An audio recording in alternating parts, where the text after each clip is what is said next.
Gruhalakshmi Gruhalakshmi sir ಮತ್ತೊಂದು ಕಡೆ ಶಕ್ತಿ ಯೋಜನೆ ಸುಮಾರು 4,000 ಕೋಟಿ ಚಿಲ್ಲರೆ ನಿಗಮಗಳಿಗೆ ಪೆಂಡಿಂಗ್ ಇಟ್ಕೊಂಡಿದೆ ಸರ್ ಸರ್ಕಾರ. ಈ ಸರ್ಕಾರ ಗ್ಯಾರಂಟಿ ಹೆಸರಲ್ಲಿ ಜನಗಳಿಗೆ ಮೋಸ ಮಾಡ್ತಾ ಇದ್ದಾರೆ. ನಿನ್ನೆ ಗೃಹಲಕ್ಷ್ಮಿ 2,000 ರೂಪಾಯಿ ಏನು ಕೊಡಬೇಕಾಗಿತ್ತು ಅದು ಹೋದ ವರ್ಷದ ಬಡ್ಜೆಟ್ ಇದರಲ್ಲಿ ಬಂದಿರೋದು. ಪಟಾಪಟ್ ಅಂತ 5,000 ಕೋಟಿ ಲೂಟಿ ಹೊಡೆದ್ಬಿಟ್ಟಿದೆ. ಸುಮಾರು 1,26,00,000 ಮನೆಗಳಿಗೆ ತಲುಪಬೇಕಾಯ್ತು, ಅಷ್ಟು ಜನಕ್ಕೆ ತಲುಪಬೇಕಾಯ್ತು. ಪ್ರತಿ ತಿಂಗಳು ಕೂಡ 2,800 ಕೋಟಿ ಅಷ್ಟು ಹಣ ಕೊಡಬೇಕಾಗಿತ್ತು. ಮೋಸ ಮಾಡಿದ್ದಾರೆ. ಈಗ ಶಕ್ತಿ ಯೋಜನೆ ಅದರಲ್ಲೂ ಕೂಡ ಪೆಂಡಿಂಗು. ಆ ಕಾರ್ಮಿಕರೆಲ್ಲ ಬೀದಿಗಿಳಿದು ಹೋರಾಟಕ್ಕೆ ಇಳಿದಿದ್ದಾರೆ. ಎಲ್ಲ ಟ್ರಾನ್ಸ್ಪೋರ್ಟ್ ಡಿಪಾರ್ಟ್ಮೆಂಟ್ ಅವರೆಲ್ಲ ಬೀದಿಗಿಳಿದು ಹೋರಾಟ ಮಾಡಿದ್ದಾರೆ. ಅಂದ್ರೆ ಕಾಂಗ್ರೆಸ್ ಸರ್ಕಾರ ಪಾಪರ್ ಆಗಿದೆ, ಹಣ ಇಲ್ಲ, ಸಂಬಳ ಕೊಡಕ್ಕೂ ಹಣ ಇಲ್ಲ.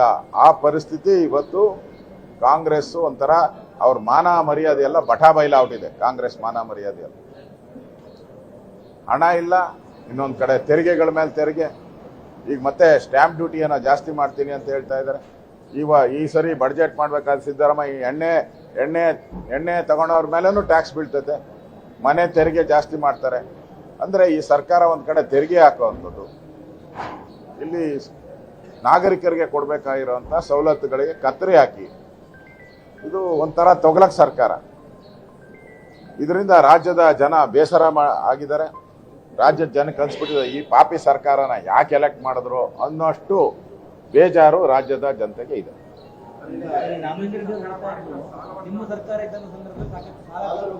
4,000 ಕೋಟಿ ಇಟ್ಟು ಹೋಗಿದ್ರು ಪೆಂಡಿಂಗ್ ಸಾಲ. ಅದಕ್ಕೆ ನಾನು ಟ್ರಾನ್ಸ್ಪೋರ್ಟ್ ಮಿನಿಸ್ಟರ್ ಆಗಿದ್ದಾಗ ಸರ್ಪ್ಲೆಸ್ ದೇಶದಲ್ಲೇ ನಮ್ಮ ಒಂದೇ ಒಂದು ಟ್ರಾನ್ಸ್ಪೋರ್ಟ್ BMTC ಲಾಭದಲ್ಲಿತ್ತು, KSRTC ಲಾಭದಲ್ಲಿತ್ತು. ಸುಮಾರು 1,000 ಎಕರೆ ಜಮೀನನ್ನ ನಾನು ರಿಸರ್ವ್ ಯಾವ್ದಾದ್ರು ಸರ್ಕಾರ ಹರಾಜು ಹಾಕಿತ್ತು, ಗೌರ್ಮೆಂಟ್ ರೆವಿನ್ಯೂ ಅಷ್ಟು ಹಣ ಕೊಟ್ಟು ತಗೊಂಡು ಇಟ್ಕೊಂಡಿದ್ದೆ ರಿಸರ್ವ್ ಅಂತ. ಹೆಂಗೆ ಲಾಸ್ ಮಾಡಿದಿರಿ? ತೆಗಿಲಿ. 2013ರಲ್ಲಿ ನಾನು ಮಂತ್ರಿಯಾಗಿದ್ದೆ, ಸರ್ಪ್ಲಸ್ ಬಿಟ್ಟು ಹೋಗಿದ್ದೆ ನಾನು. ನಮ್ಗೆ 52 ಅವಾರ್ಡ್ ಬಂದಿತ್ತು. ಕೋವಿಡ್ ಬಂದಾಗ ನಮ್ಮ ರಾಜ್ಯ ಅಲ್ಲ, ಪ್ರಪಂಚದಲ್ಲಿ ಅಮೆರಿಕಾಯಿಂದ ಹಿಡಿದು ಎಲ್ಲಾನು ಲಾಸೇ. ಕೋವಿಡ್ ಬಂದಾಗ ಅದನ್ನ ಲೆಕ್ಕ ತಗೊಳಕ್ಕಾಗಲ್ಲ. ಕೋವಿಡ್ ಬಂದಾಗ ಎಲ್ಲರೂ ಲಾಸ್ ಇತ್ತು, ಅದನ್ನ ಲಾಸ್ ತಗೊಳಕ್ ಸಾಧ್ಯನೇ ಇಲ್ಲ.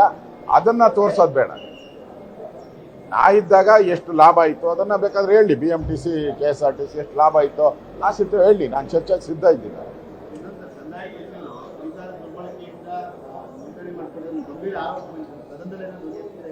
ಗಂಭೀರ ಅಲ್ಲಪ್ಪ, ನಿಜ. ಅದರಲ್ಲಿ ಗಂಭೀರ ಬೇರೆ ಏನೋ. ನಿಜ, 100% ನಿಜ. ಕೆರೆ ಜಮೀನನ್ನ ಲೂಟಿ ಮಾಡಿರೋದು ಸ್ಪಷ್ಟವಾಗಿ ಕಾಣ್ತಾ ಇದೆ.